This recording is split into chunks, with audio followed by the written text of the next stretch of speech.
it has some kind of nanoparticle which is called a nano assembler, meaning it uses body materials to make its network of fibers.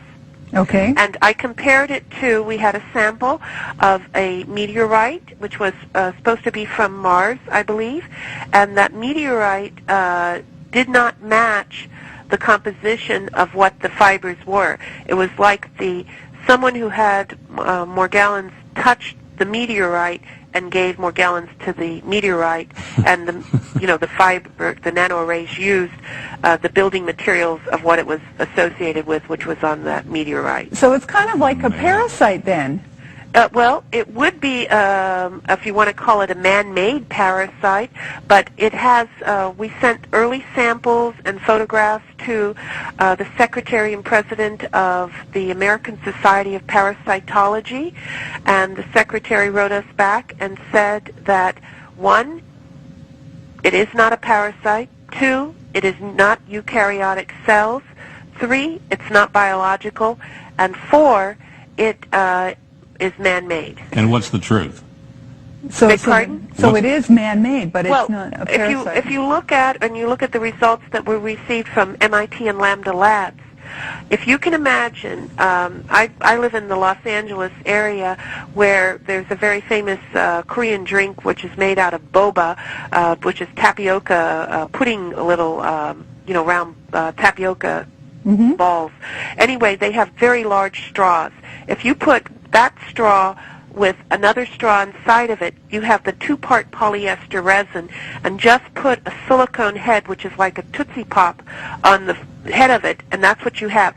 All of those fibers that were identified, which we called fibers, which when we did a scanning electron microscope and Raman test, which was micro Raman, which we tested between 1 and 20 nanometers, it showed that it was a 2-part polyester. All right. So that has to be created by man somehow. Well, it has to be, because it all had uniform shape. Right. And it had uniform array, uniform pattern. Another thing that is new information, Dr. Carjou, who had a patient recently that was exposed to it and had like a fiber or something going on their cheek and then had it isolated. He isolated like a string, if you can imagine a straw, with pellets inside of it, which was polyester crystals, which are very much like liquid polyester crystals. That confirms the polyester that we found. But the thing is, Doctor, that these fibers are attaching themselves and then growing in human skin. What about the number? Let me go. They're growing in human skin, meaning they're coming out of the skin.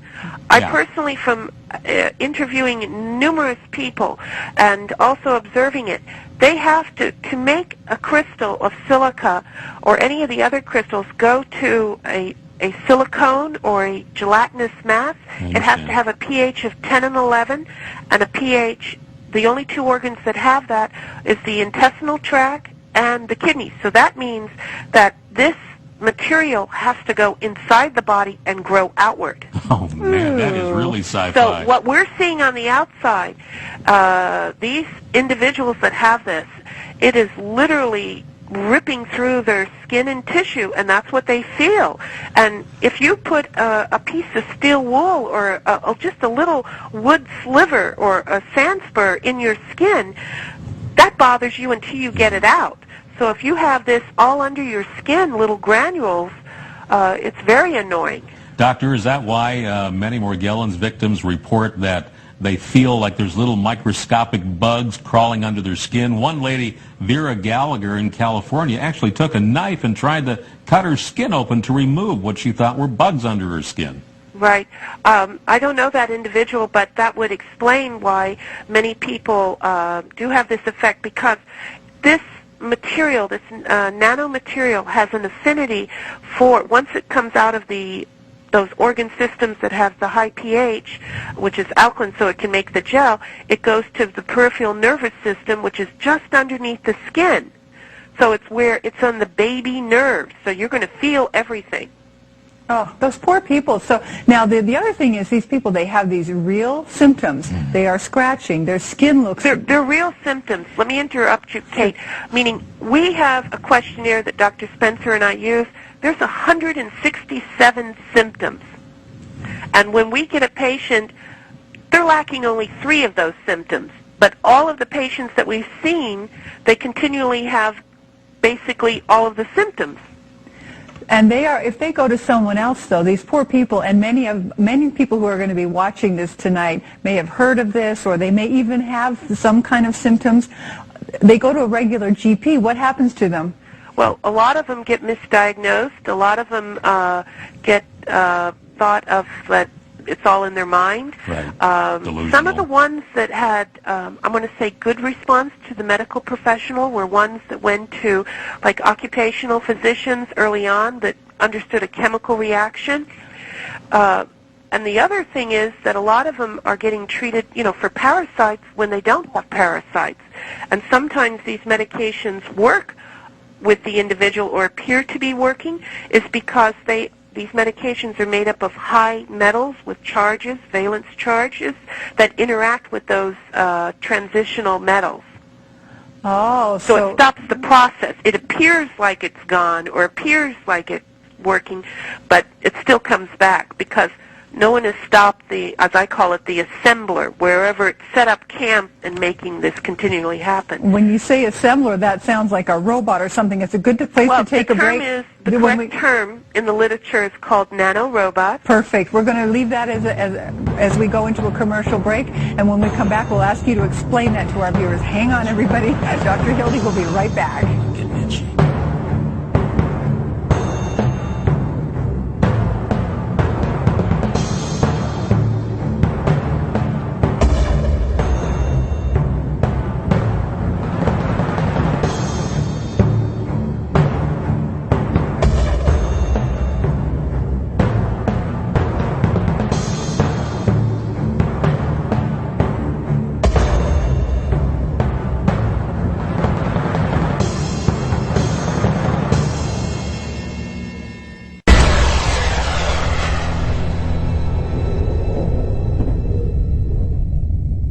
Okay, before we get back to the nano-robot question, our assistant producer asked, have there ever been any cases that you're aware of where infants would have been born with this? Say their mother had it or something. Have you ever dealt with... I have not worked directly with any, but I do know that there has been some babies born with it.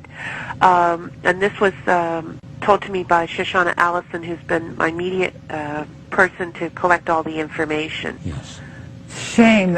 Can you imagine being a little baby and dealing with this? Wait, you've got something on your cheek here. Oh, stop it. Now, tell us about these nano-robots. Well, nano-robots are either they can be, in this case, more like chemical made materials which have a specific function. This is very similar to what we've experienced in everyday life as memory foam in our beds. It always goes back into a certain position. With nano-robots, they go into a certain area. They're programmed to go in there, made to go into there, and only do one function or multiple functions.